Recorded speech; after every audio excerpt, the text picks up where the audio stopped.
ሰላም ሰላም ውድ የቻናላችን ተከታታይ አድማጮቻችን እንደምን አላችሁ? ይህ አባን ስፖርት ነው።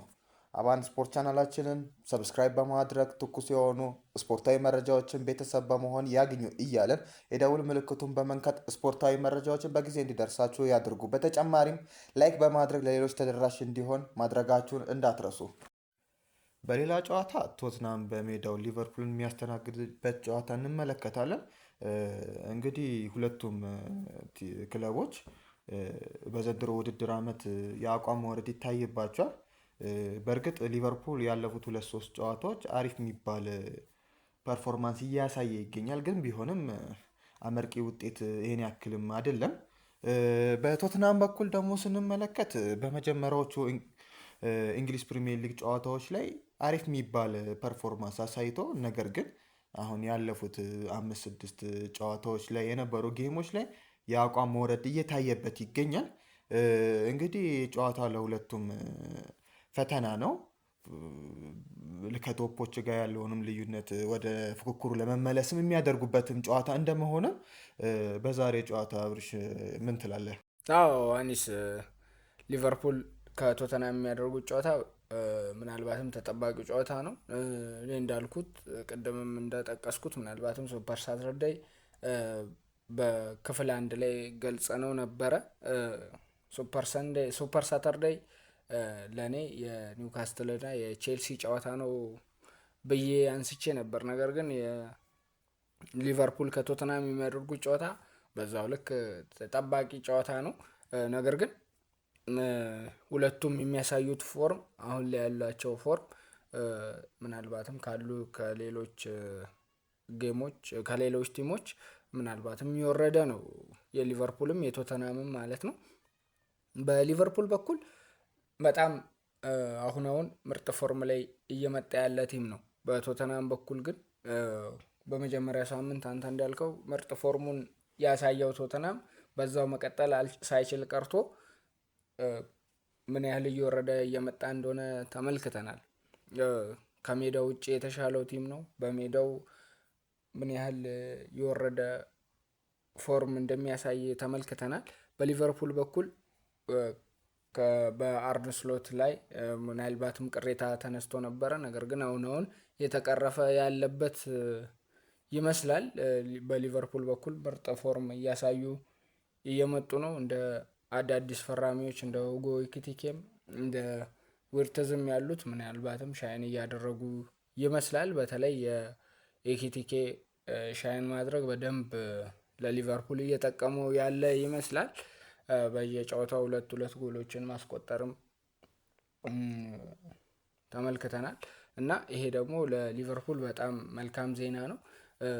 ከአርነ ስሎት እና ሳላ ምናልባትም መታረቃቸው ካልሆነ በስተቀር በዚህኛውም ጨዋታ ግልጋሎት አያገኝም። ወደ አፍሪካ ዋንጫ ይሄዳል።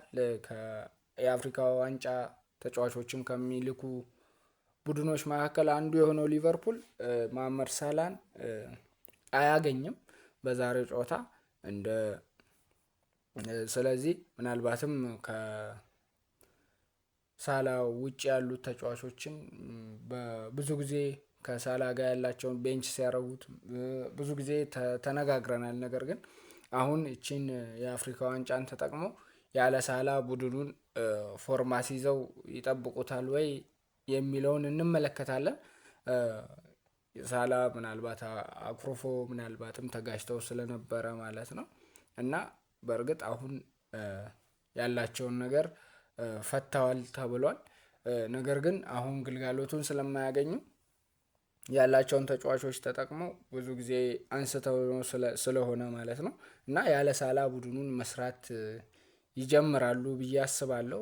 ምናልባትም ምርጥ ፎርም ለማግኘትም ያለ ጫና ማለት ነው፣ ያለ ሳላ ጫና ቲሙን ለመስራት ይጠቀሙበታል ተብሎ ይጠበቃል ማለት ነው፣ አርነ ስሎትም ማለት ነው። ነገር ግን በቶተናም በኩል ስንመለከት ቶማስ ፍራንክ ይሄ ጨዋታ በጣም ጫና ውስጥ የሚከታቸው ጨዋታ ይሆናል። በጣም የውጤት ቀውስ ውስጥ የሚገኘው ቶተናም ቶማስ ፍራንክንም ለማባረር እያሰበ ይገኛል። ነጥቦችን መሰብሰብ ማይችል ከሆነ ምናልባትም ከስታፍነቱ ሊባረር የሚችልበት ደረጃ እየሰፋ የመጣ ይመስላል። ስለዚህ ቶማስ ፍራንክ ይህንን ጨዋታ በምን መልኩ ይወጡታል የሚለውን ዛሬ ምሽት 2:30 ሲል የምንመለከት ይሆናል። ሁለቱም ቡድኖች ምናልባትም በዘንድሮ የውድድር ዓመት ምርጥ ፎርማቸው ላይ የሚገኙ አይመስልም። ሊቨርፑል የተሻለው ቲም ቢሆንም ነገር ግን ለቶተናም ብዙ ተጫዋቾችን እንደ ጉዳት ላይ የሚገኙ ተጫዋቾች አሉ። ከነሱም ውስጥ እንደ ኩሉዘቭስኪ፣ ቢልሱማ፣ ማዲሰን፣ ሶላንኬ፣ ዶጊ፣ ሳር በጣም ብዙ ተጫዋቾችን ቶተናም በጉዳት የሚያጣ ይሆናል።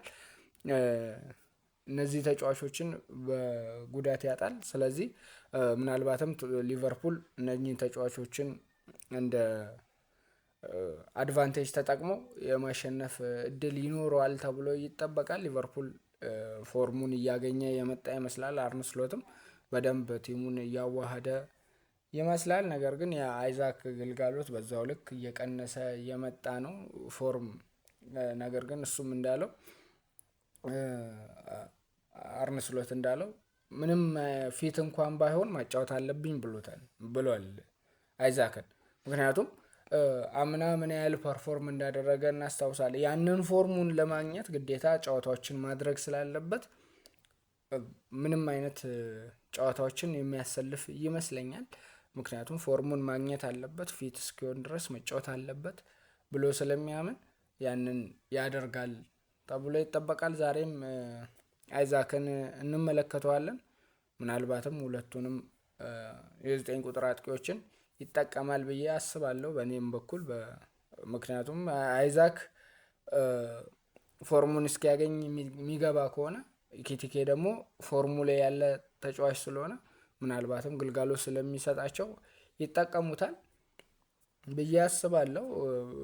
ሊቨርፑል በእርግጥ ይህን ጨዋታ ምናልባትም የማሸነፍ እድል ያለው ይመስለኛል።